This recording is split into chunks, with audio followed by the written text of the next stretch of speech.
The first thing my wife heard when she came home from deployment wasn't "welcome back" or "I missed you" or even the sound of our front door opening. It was a woman screaming at the top of her lungs, "I'm calling the police on you right now." And yeah, that actually happened. No warm reunion, no quiet moment, just a stranger standing at the edge of our driveway, phone held up like a badge, finger shaking, voice cracking with rage, accusing my wife of being a criminal while she was unloading a box of books from the back of a truck. That's how it started, and in that moment, before I even understood who this woman was, I felt it in my gut that this wasn't going to be a small thing. This was going to turn into a full-blown mess. My name's Ryan, and for 2 straight years, my marriage existed through a screen. You know what I mean? Glitchy FaceTime calls at weird hours, half-finished sentences. Because the connection dropped, me falling asleep with my phone still in my hand, because that was the closest thing to her I had. My wife Maya was deployed overseas, the real kind of deployment where days blur together and you learn to carry stress like it's just part of your spine. When she finally told me she was coming home for good, rotating back stateside, I went all in. Bought a house in a quiet suburb outside Cedar Falls, the kind of neighborhood that looks calm even in the rain. White siding, maple trees, people who wave but don't ask questions.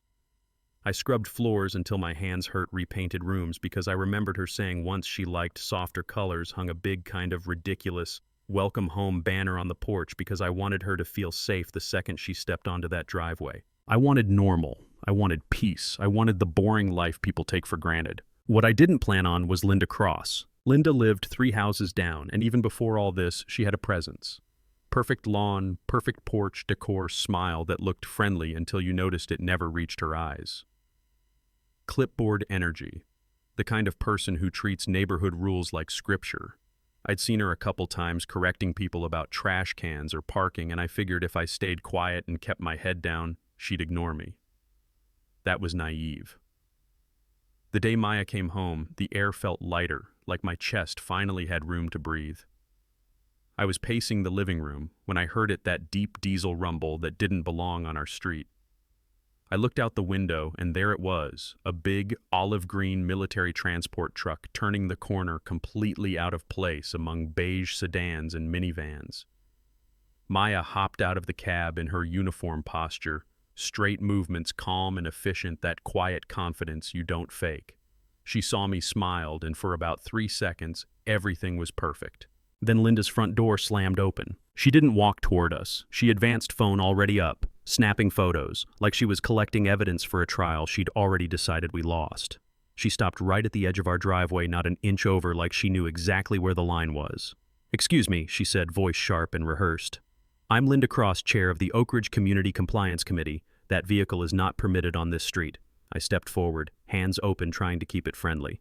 "Hi, Linda, this is my wife. She just got back. We're unloading, it'll be gone soon." She didn't even look at me. She stared at Maya like she was something offensive. "I don't care who she is," she snapped. "Rules are rules, and frankly, this is disturbing. It lowers property values just looking at it." Maya didn't raise her voice, didn't argue. She just tilted her head slightly, the way she does when she's taking someone's measure. "And another thing," Linda continued, clearly enjoying the growing audience as curtains shifted up and down the street. "I checked the registry. There are no active service members listed at this address, so this little costume act, that's stolen valor." I felt my face heat up. "That's my wife," I said. "She just came back from deployment." Linda laughed, this sharp, ugly sound. "Sure she did. I've been running this neighborhood for 11 years. I know a fake when I see one." And then she dialed 911 right there, put it on speaker, started talking about suspicious military vehicles, impersonation, threats to community safety. No hesitation, no doubt. And Maya just stood there, calm as stone. She reached into her pocket and took one photo. Just one. Linda, mid-rant, face twisted with self-righteous anger. I leaned over and whispered, "Why'd you do that?" Maya smiled, small and cold. "Evidence," she said. "You always get the evidence." About 20 minutes later, 3 squad cars rolled up like we were hiding something serious. Linda practically ran toward them, talking a mile a minute, painting herself as the hero of the neighborhood. The lead officer, tall guy with gray at his temples, walked over to us, calm, professional. He glanced at the truck, then at Maya. "Ma'am, we got a call. Can you explain the vehicle?" "It's transport for my gear," Maya said. "I'm unloading."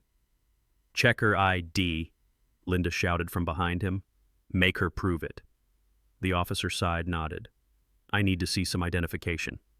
Maya didn't rush. She reached into her back pocket, slowly, deliberately pulled out her wallet and held the card up so the sunlight caught it. I watched the officer's face change, not confusion, recognition. He straightened instantly and saluted. Colonel Reyes, he said, welcome home. You could hear a pin drop. Linda's mouth opened, but no sound came out. The officer turned to her, all warmth gone. Ma'am, do you understand the consequences of filing a false report, especially accusing a senior officer of fraud? Linda nodded so fast she looked dizzy. If we get another call like this, he said, you'll be charged with misuse of emergency services. She backed away and disappeared into her house without another word. I really thought that was the end of it. I was wrong. Over the next 2 weeks, our mailbox filled with violation notices. Noise complaints for Maya's morning run, landscaping issues, parking infractions for being a couple inches off the curb, unauthorized signage for the welcome home banner, fine after fine stacking up like someone was daring us to crack. I work in finance. I hate conflict. After a while, it got to me. One night I sat on the edge of the bed and said, maybe we should move. It's not worth it.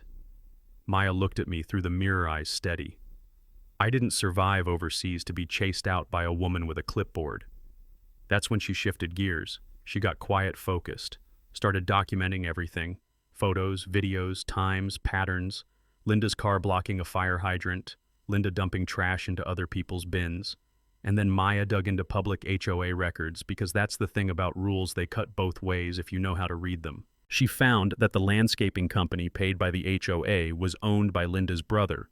The fines weren't going into a community fund, they were being deposited into an account Linda controlled. She wasn't enforcing rules, she was running a racket. The HOA meeting was packed. Linda stood at the front like a prosecutor, confident, ready to crush us. Maya walked up with a USB drive and nothing else. No yelling, no theatrics. One by one she laid it out. Videos of Linda violating her own rules, photos of misuse of community equipment, spreadsheets showing the money trail.